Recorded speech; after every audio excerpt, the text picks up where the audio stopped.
They still get paid for reruns. Here's how much. Every actor's dream is to get a role on a popular television program.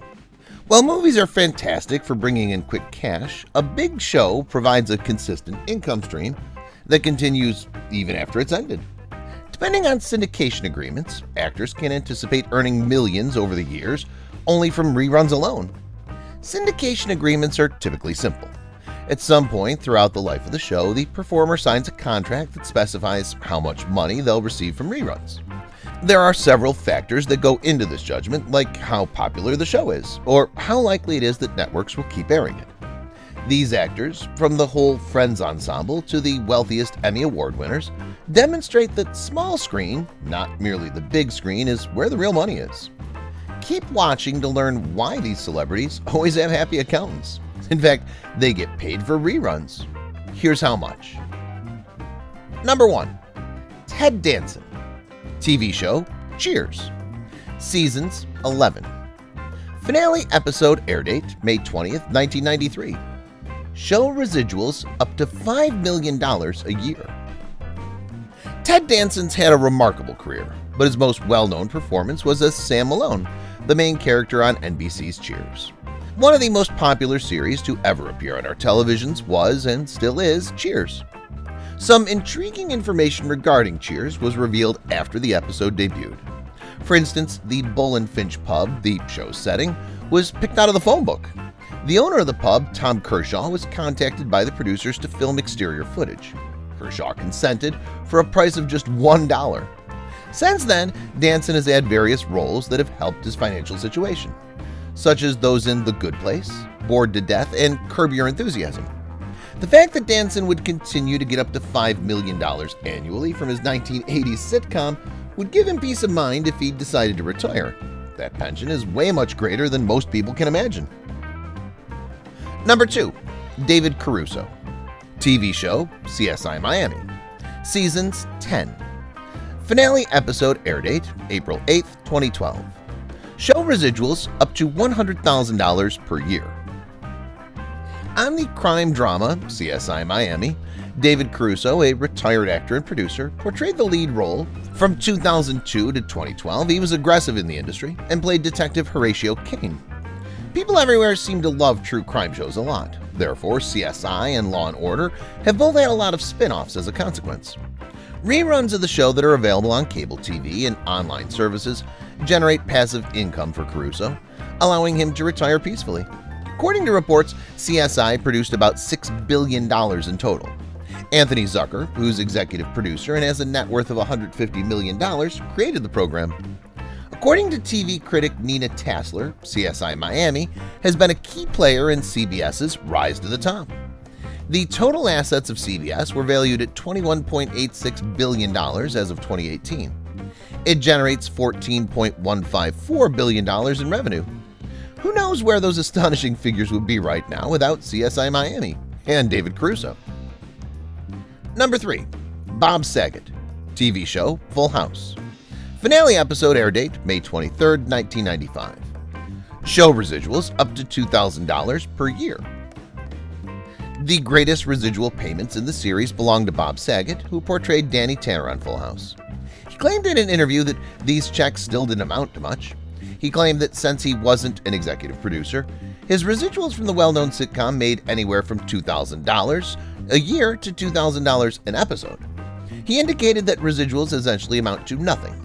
Saget's Fuller House, a Netflix original series based on Full House, is probably bringing in a considerable higher amount of residual income presently.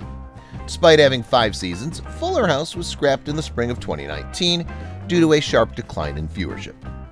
The show's producer, Jeff Franklin, is still collecting large residuals.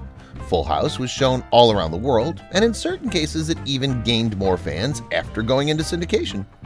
One of the show's main uncles, Dave Coulier, claimed that Full House was a dysfunctional family that managed to keep it G-rated. Number 4. Ray Romano. TV show, Everybody Loves Raymond. Seasons, 9. Finale episode air date, May 16th, 2005. Show residuals up to $18 million a year. Younger audiences may be familiar with Ray Romano from his work on the Ice Age films. but most people know him as the star of the CBS comedy Everybody Loves Raymond. To the dismay of fans who would have been happily kept watching the Barone family episodes, the show aired for 9 seasons before ending in 2005. You might be surprised to learn that every episode of Everybody Loves Raymond was written and produced in a single work week. Actors performed a script read-through on Monday.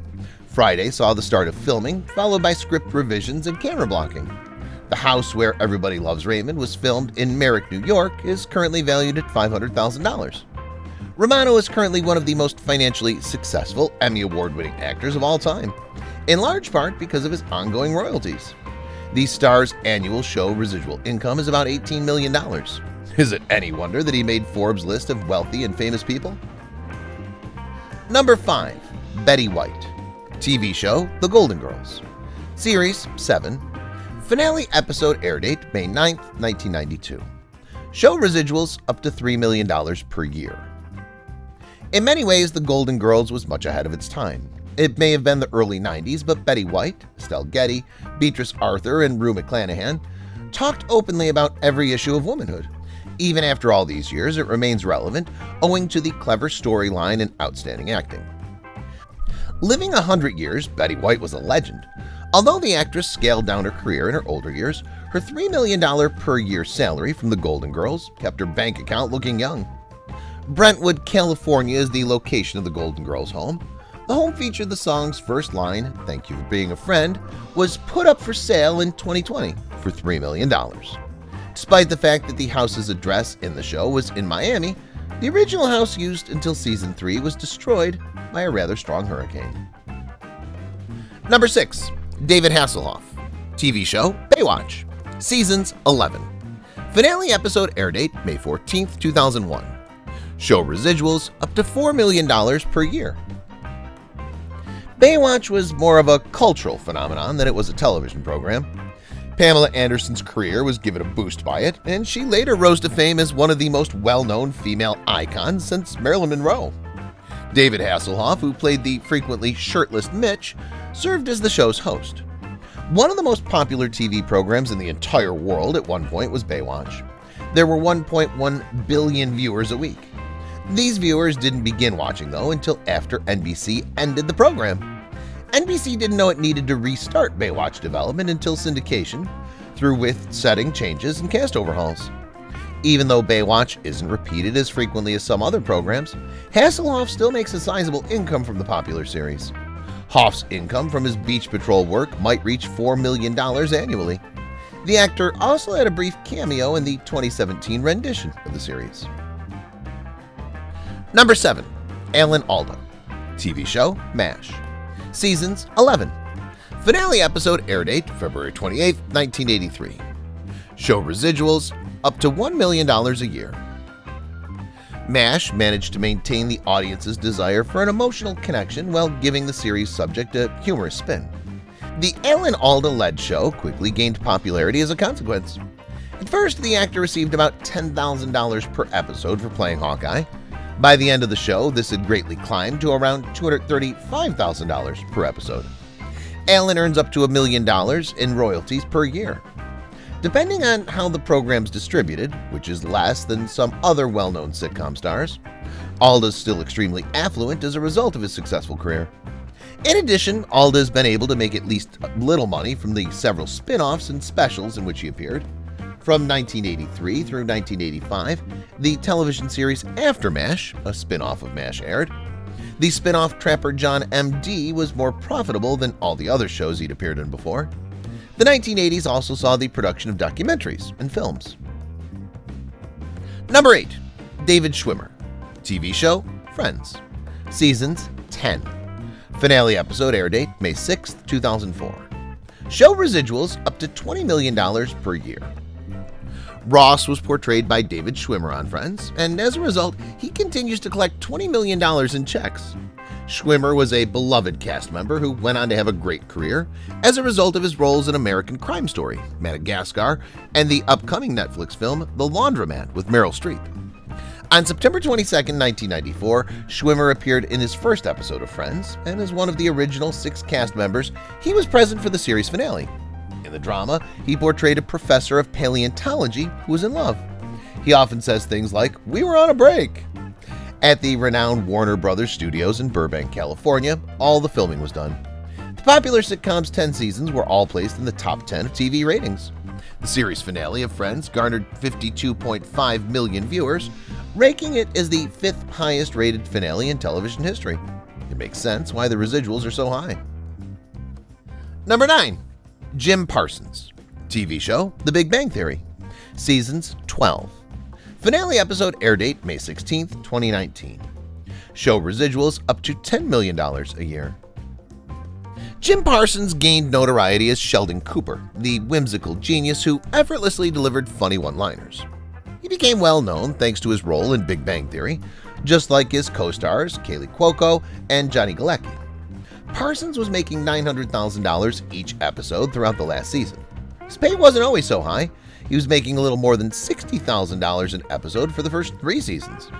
When the 4th season arrived, Parsons and his co-stars renegotiated their contracts and received $200,000 per episode for the following season.